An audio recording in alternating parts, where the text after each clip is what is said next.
ลงสังคมด้วยหลักคำสอนของพระพุทธศาสนาจึงถือว่าเป็นปุพการีชนสำหรับคนที่นับถือพระพุทธศาสนาทั่วโลกประเภทที่4ก็คือพระราชามหากษัตริย์ซึ่งสร้างคุณงามความดีปกป้องคุ้มครองบ้านเมืองให้อยู่รอดปลอดภัยเพราะฉะนั้นพ่อแม่เป็นปุพการีชนของลูกหลานครูบาอาจารย์เป็นปุพการีชนของลูกศิษย์บรรพชิตนักบวชเป็นปุพการีชนของผู้ศรัทธาพระราชามหากษัตริย์ก็เป็นปุพการีชนของประเทศนั้นๆก็เป็นหน้าที่ของอนุชนคนรุ่นหลังที่จะแสดงออกถึงกตัญญูกตเวทีกตัญญูแปลว่ารู้คุณกตเวทีแปลว่าทำตอบแทนคุณกตัญญูรู้คุณคนนั้นดีกตเวทีทำตอบแทนคุณดียิ่งกว่าความกตัญญูนั้นต้องครบ3ระดับ 1. รู้ว่าใครมีคุณ 2. รู้ว่าเขามีคุณอย่างไร 3. รู้ว่าเราจะตอบแทนคุณเขาอย่างไรอันนี้คือความกตัญญู3ระดับลูกก็รู้ว่าพ่อแม่มีคุณลูกศิษย์ก็รู้ว่าครูบาอาจารย์มีคุณชาวพุทธก็รู้ว่าบรรพชิตนักบวชที่บวชในศาสนามีคุณประชากรในประเทศนั้นๆก็รู้ว่าพระราชามหากษัตริย์มีคุณส่วนจะมีคุณมากน้อยอย่างไรก็เป็นที่ประจักษ์ของอนุชนคนรุ่นหลังตามแต่สิ่งที่พ่อแม่ครูบาอาจารย์บรรพชิตนักบวชพระราชามหากษัตริย์ได้กระทำบำเพ็ญไว้ให้เห็นเป็นที่ประจักษ์มากน้อยก็ต่างกันเราจึงจะเห็นว่าลูกหลานบางคนก็กตัญญูต่อพ่อแม่สูงบางคนก็กตัญญูอ่อนด้อยบกพร่องไปบ้างจะโทษอนุชนคนรุ่นหลังอย่างเดียวก็ไม่ได้อาจจะเป็นเพราะปุพการีชนคนเหล่านั้นทำหน้าที่ไม่สมบูรณ์ไม่ได้อนุเคราะห์ไม่ได้ทำคุณงามความดีให้เป็นที่ประจักษ์จึงทำให้อนุชนคนรุ่นหลังลูกไม่เห็นคุณงามความดีของพ่อแม่เพราะไม่เป็นที่ประจักษ์ต่อการกระทำพฤติกรรมเขาจึงมองไม่เห็นความกตัญญูจะเด่นชัดก็ต่อเมื่อเขารู้ว่าคนเหล่านั้นมีคุณอย่างไรพ่อแม่เขารู้ว่ามีคุณที่ทำให้เกิดมาแต่เกิดมาแล้วเขามองไม่เห็นว่าได้รับการอุปถัมภ์ค้ำชูจากบิดามารดาพ่อแม่อย่างไรก็อาจจะเป็นไปได้จะโทษอนุชนคนรุ่นหลังอย่างเดียวก็อาจจะต้องมองไปถึงปุพการีชนว่าได้ทำหน้าที่สร้างคุณงามความดีให้เป็นที่ประจักษ์ต่ออนุชนคนรุ่นหลังแล้วหรือยังเขาจึงจะแสดงความกตัญญูออกมาอย่างเต็มเปี่ยมในขั้นที่2ว่ารู้ว่าคนเหล่านั้นมีคุณอย่างไรรู้ว่าพ่อแม่มีคุณอย่างไรเห็นว่าครูบาอาจารย์มีคุณอย่างไรเห็นว่าบรรพชิตนักบวชมีคุณอย่างไรเห็นว่าพระราชามหากษัตริย์มีคุณอย่างไรอันนี้เป็นขั้นที่2ขั้นที่1คือรู้ว่าเขามีคุณขั้นที่2รู้ว่าเขามีคุณอย่างไรขั้นที่3ก็คือรู้ว่าเราจะตอบแทนคุณเขาอย่างไร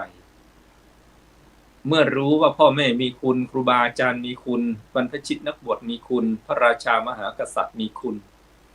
รู้แล้วว่าเขามีคุณอย่างนี้ พ่อแม่ก็เลี้ยงดูลูกมาครูบาอาจารย์ก็สั่งสอนวิชาให้รอบรู้บรรพชิตนักบวชก็ทำหน้าที่สืบทอดศาสนาให้ธรรมะเอื้อเฟื้อเผื่อแผ่เกื้อกูลกันในสังคมพระราชามหากษัตริย์ก็ปกครองบ้านเมืองให้สงบร่มเย็นอย่างทรงธรรมรู้แล้วว่ามีคุณอย่างนี้ขั้นที่3ก็คือต้องรู้ว่าเราจะตอบแทนคุณท่านอย่างไรอย่างพ่อแม่นั้นพระพุทธองค์ก็ทรงทำมีคำสอนที่เป็นหน้าที่ของลูกที่จะต้องทำว่าเมื่อพ่อแม่เลี้ยงเรามาก็ต้องเลี้ยงท่านตอบ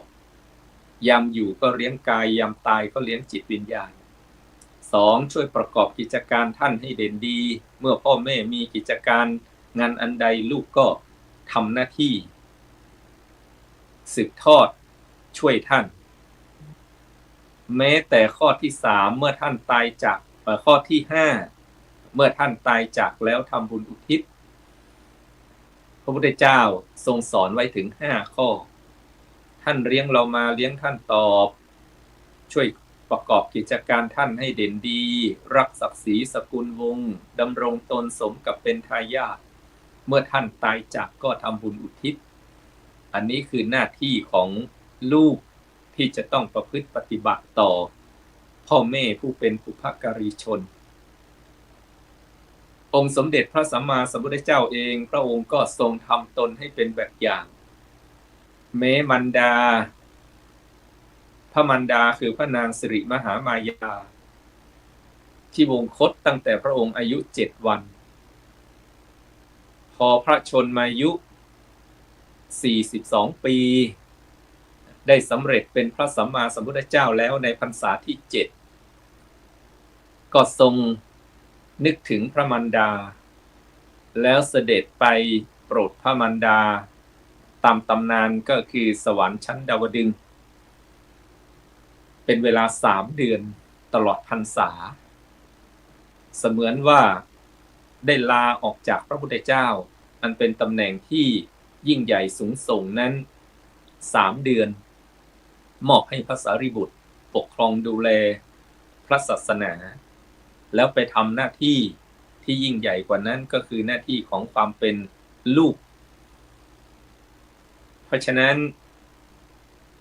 ความกตัญญูต้องรู้ถึงขั้นที่3ว่าเราจะตอบแทนคุณ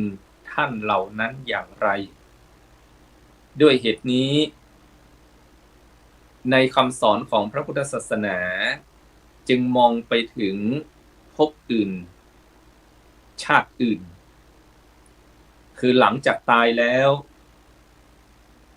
ก็ต้องแสดงออกถึงความกตัญญูกตเวทีน้อมรำลึกนึกถึงพระคุณของผู้วัยชนจึงมีประเพณีทำบุญอุทิศให้กับผู้วัยชนเดือนนี้ตลอดทั้งเดือนคำว่าเดือนนี้ก็ถือเอาเดือนตามปฏิทินจันทรคติทางภาคเหนือล้านนาก็เดือน12ส่วนมากก็จะอยู่ในเดือนกันยายนของปฏิทินสากลเป็นเดือนแห่งการทำบุญอุทิศให้กับญาติผู้ล่วงลับไปแล้วบางวัดก็ทำในวัน12 เพ็งปีนี้ก็ตรงกับวันที่7 กันยายนที่ผ่านมาแต่บางวัดก็ถือเอาวันพระถัดไปหรือวันเสาร์วันอาทิตย์จัดทำบุญสละกภัตก็มุ่งให้ลูกหลานนั้นอุทิศบุญกุศลให้กับผู้มีพระคุณผู้วัยชนเรียกว่าทำบุญหาผู้ตายก็เป็นข้อคิดกับเราท่านทั้งหลายว่าเราทำบุญหากันดีอย่างไรควรจะทำบุญให้กันดียิ่งกว่าเราทำบุญหาผู้วัยชนวันนี้ตามหลัก คำสอนของพระพุทธศาสนาก็ไม่แน่ว่าผู้ตายไปแล้วจะได้บุญที่เราทำอุทิศให้ท่านทำบุญหากันไม่แน่ว่าจะได้แต่ทำบุญให้กันนั้นได้แน่ๆเราทำบุญหากันก็คือทำบุญหาคนตายที่ว่าไม่แน่ว่าจะได้ก็เพราะว่าคติทางไปของคนนั้นไม่เหมือนกันหากว่าญาติของเราตายไปเกิดเป็นคนแล้วคนก็มีอาหารเป็นคำข้าวอยู่แล้วเรียกว่ากะวริงกะอาหารบุญที่เราอุทิศไปให้ก็ไม่สำเร็จไปถึงคนคนนั้นหากว่าญาติของเราที่ตายไปเกิดเป็นเทวดาเทวดาก็มีอาหารทิพย์ประจำภพประจำภูมิบุญที่เราอุทิศไปให้ก็ไม่สำเร็จแก่ญาติที่ไปเกิดเทวดาเหล่านั้นหากญาติของเราไปเกิดเป็นสัตว์เดรัจฉานสัตว์เดรัจฉานก็มีอาหารที่เป็นอาหารประจำภพประจำภูมิของเขาบุญที่อุทิศไปให้ก็ไม่สำเร็จแก่ญาติผู้เกิดเป็นสัตว์เดรัจฉานเหล่านั้นหากญาติของเราไปเกิดเป็นสัตว์นรกสัตว์นรกก็มีอาหารประจำภพภูมิที่เป็นคูดเป็นหนอนบุญที่เราอุทิศไปให้ทำบุญไปให้ก็ไม่สำเร็จกับญาติที่ไปเกิดเป็นสัตว์นรกเหล่านั้นยกเว้นว่าญาติของเราตายไปแล้วไปเกิดเป็นเปตวิสัยชนิดหนึ่งเท่านั้นปรัตถตปชีวีเปรตที่ต้องอาศัยส่วนบุญของคนอื่นในการดำรงอยู่เท่านั้นจึงจะสำเร็จในภพภูมิของเขาเพราะฉะนั้นเราก็ไม่ทราบว่าญาติที่ล่วงลับไปท่านไปเกิดในภพภูมิใดการทำบุญอุทิศให้ผู้ตายจึงจำเป็นเผื่อว่าลูกหลานที่ทำบุญไปนั้นพ่อแม่ไปเกิดเป็นเปตวิสัยชนิดดังกล่าวก็จะสำเร็จแก่เขาแล้วหากไม่ไปสำเร็จกับผู้ที่ล่วงลับไปแล้วบุญนั้นจะอยู่ที่ไหนบุญจะไปอยู่ที่ใคร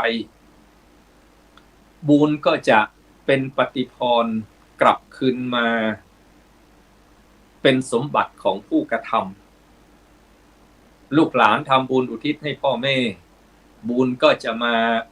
เป็นสมบัติของลูกของหลานลูกศิษย์ทำบุญอุทิศครูบาอาจารย์แต่ไปไม่ถึงครูบาอาจารย์บุญก็จะกลับมาถึงลูกศิษย์ให้อยู่ดีมีสุขในภพภูมิตลอดชีวิตตลอดภพตลอดชาติก็สำเร็จเป็นประโยชน์ทั้งสองฝ่ายหากไปถึงญาติที่ล่วงลับดับชีวิตไปก็จะเป็นสมบัติของเขาในภพภูมิเหล่านั้นแต่หากบุญกุศลไม่ไปถึงก็จะเป็นของคนกระทำถ้าจะเปรียบให้เห็นภาพเหมือนเราส่งจดหมายเวลาเราส่งจดหมายไปถึงใครเราก็จ่าหน้าซองนายนี้คุณนี้นามสกุลนี้บ้านเลขที่เท่านี้อยู่หมู่บ้านนี้ตำบลนี้อำเภอนี้จังหวัดนี้รหัสไปรษณีย์นี้แล้วระยะด้านหลังเราก็เขียนชื่อผู้ส่งใครเป็นผู้ส่งชื่ออะไรนามสกุลอะไรอยู่หมู่บ้านอะไรตำบลอะไรอำเภอจังหวัดรหัสไปรษณีย์อะไรเมื่อเราส่งจดหมายไปแล้ว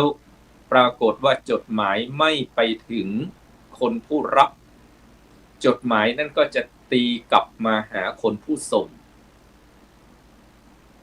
ถ้าเราเปรียบอย่างนี้ก็จะมองเห็นภาพว่าหากใครสงสัยว่าบุญกุศลที่เราทำอุทิศให้กับผู้วายชนตามคติความเชื่อตามหลักคำสอนของพระพุทธศาสนาไป เป็นสิ่งที่มองไม่เห็นหากจะมีใครสงสัยว่าจะไปถึงคนที่เราอุทิศให้หรือไม่เราก็สามารถเทียบเคียงได้กับวิธีการส่งจดหมายในมนุษย์เมืองคนเรานี่แหละว่าเมื่อเราส่งจดหมายไปแล้วปลายทางไม่ได้รับอาจจะเป็นเพราะเขาย้ายถิ่นที่อยู่หรือที่อยู่ไม่ชัดเจนด้วยเหตุอันใดก็แล้วแต่จดหมายนั้นก็จะตีกลับคืนมาหาเราบุญกุศลที่เราทำอุทิศให้กับญาติผู้วายชนหากไปไม่ถึงบุคคลเหล่านั้นก็เช่นเดียวกันก็จะเป็นสมบัติของเราแต่ถ้าจะให้ดีเราก็ทำบุญให้กัน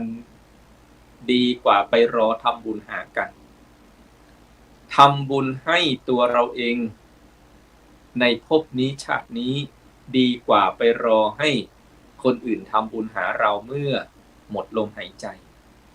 คำว่าทำบุญให้ตัวเองก็ดีทำบุญให้คนที่เรารักก็ดีมันก็เห็นผลในภพนี้ชาตินี้หลักของการทำบุญในพระพุทธศาสนานั้นก็ทำบุญด้วยการเปิดประตู3 บานให้เป็นบุญ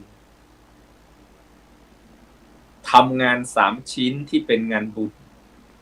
ประตู3 บานที่เป็นประตูบุญ1กายทวารกายเราทำดี2วจีทวารปากเราพูดดี3มโนทวารใจเราคิดดีประตูคือกายประตูคือปากประตูคือใจในหลักศาสนาพุทธนั้นพระพุทธองค์ตรัสว่าทวาร3 บานประตู3 บานนี่แหละจะเปิดไปสู่สวรรค์สุคติภูมิก็ได้เปิดไปสู่นรกทุกขติภูมิก็ได้ไม่ต้องรอเอาชาติหน้าไม่ต้องรอท่าเมื่อหมดลมหายใจเราสร้างสวรรค์ในภพนี้ชาตินี้ด้วยกายทวารวจีทวารมโนทวารให้เป็นไปในทางสุจริตสุจริตคือประพฤติชอบประพฤติดีกายทำดีไม่ฆ่าสัตว์ตัดชีวิตไม่ลักขโมยของผู้ใดไม่ผิดครอบครัวผิดลูกผิดเมียนอกใจคู่ครองขนตนเองก็เป็นบุญเป็นความสุขในภพนี้ชาตินี้